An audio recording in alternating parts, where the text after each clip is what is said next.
morning, everybody. I'm gonna start with a small confession. I was not ready to make this video.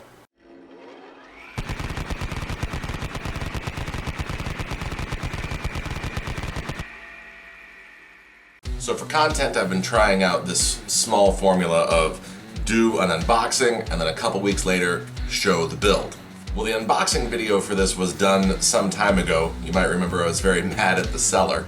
But then Wednesday this week, I got home late from work and I thought, you know what? I haven't done a build in a while. I'm gonna do a build. I'm gonna go ahead and start this one. So Wednesday night, I did the build.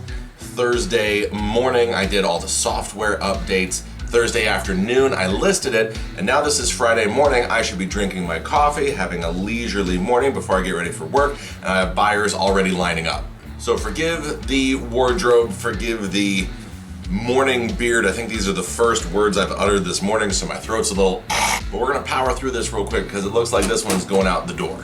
And if you're curious about some of the other videos, you may have seen that the TV size in the back has been changing lately. I don't know if you've noticed that, but originally there was a 40-inch TV there, and then for a little bit there was a 32-inch, and then there's this, wait, what did I say? 40, yes, 32, yes, and now we're at 65.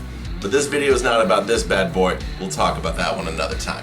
So right off the bat, this PC case, I don't do white PC case builds, very rarely. I usually do black and red. The reason I stick with black and red is that's very common for computer color schemes. Sometimes I do full RGB builds, but a lot of times those are ones that have like the preset remotes. A lot of what I'm dealing with right now, because this is where the market's at, is that I'm dealing a lot with 4th gen Intel CPUs and builds. Now for those motherboards, the technology was changing, so half of those motherboards you will see an M.2 slot on there, but I have not seen a single 4th gen Intel board that has RGB support. So when it comes to fans, a flat color is usually the best one, and red sells the best with a black PC case, at least in my experience. So doing a white and blue build, very specific, and I just wanted to give it a shot because I've never done it before.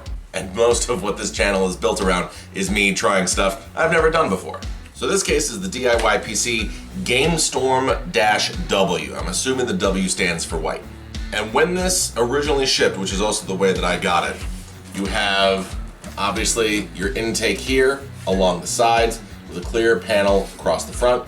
You have room up top if you want to drop in 2 more fans or a liquid cooler, and your standard 1 exhaust in the back. Now, this case did ship with 3 fans, 3 blue fans, mind you, but I hated the layout. So it had 2 blue fans, 1 and 2, leaving this top space blank, and then the 3rd blue fan in the back. If it was my design, I would have shipped it with 4, 3 in the front, 1 in the back, all blue, but they decided to skimp on that 1 blue fan. So the look of it, I hated it because you had your blue running up through here and it does glow through the vents, but then you had this void up here and I thought that just looked stupid. So I took the blue fan out of the back, mounted it up front, put just a generic black fan in the back for the exhaust. I think it looks much better now.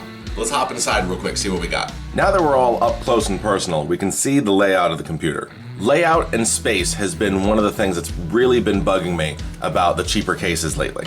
I don't know how much money they're saving on making the cases 2 inches smaller, but everything has been so tight and so snug.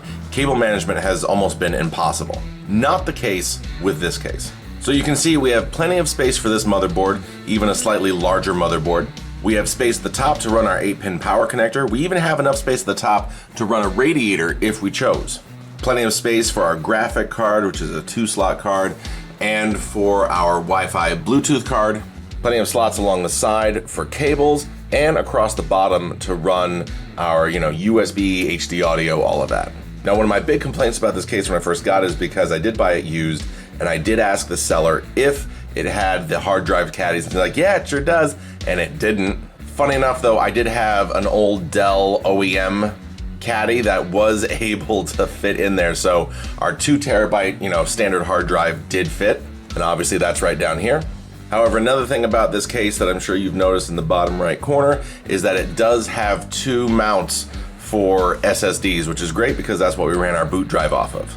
So altogether, the case is pretty clean. We do have, you can see on the back side here, those little eyelets, those run across the back as well, which is great for zip tying our cables, so we have a relatively tighter and cleaner look up front. Doing the actual build time in a case like this is so much quicker than in those smaller cases because you're routing, rerouting cables, trying to get everything to fit, while in a case like this, you can pretty much just drop it in and go. The color scheme looks pretty solid. The fans aren't very bright, but it does get the message across with the blue and white. Cooling isn't too bad. I ran a couple rounds with Furmark. Graphic card's running fine. The CPU cooler is fine. It's an aftermarket Cooler Master one you can get on Newegg, new for under 20 bucks. It's not the best for a 4790K, but it gets the job done. And like I said, we have room for more fans if we need it. Oh, and just to mention, because this is something that I've complained about before, we do have a non-modular power supply. It's a 600 watt EVGA 80 plus blank, and cable management really wasn't a problem. There is still some room in the bay down here, and because you do have 2 slots for hard drives under here, because we mounted one up here, there was some room under the hard drive to tuck our extra cables. So overall for this case, the aesthetic, the ease of build, all of that, as long as you're not buying it used, or if you do, make sure that person knows what they're talking about. It's a pretty decent case, and I enjoyed building in it. So I wish I had time to plug this in so you could see in real time it all lit up, but like I said, this video is rolling out quick and I gotta go. But at the very end of the video, which is coming up quick, I will attach the photos that I used for the online listing, which shows all the lights and everything else. So thanks for watching. Let me know if you ever built in this case or if you're planning on building in this case. I'm curious to see what your experience was. Mine was pretty good, but then again, I'm coming off of 2 or 3 builds that were in really terrible cases, so maybe my opinion is a little skewed. But yeah, it wasn't bad. Seems like a decent case. But that's it for now. Thanks for watching. I'll see you in a couple weeks. Take it easy.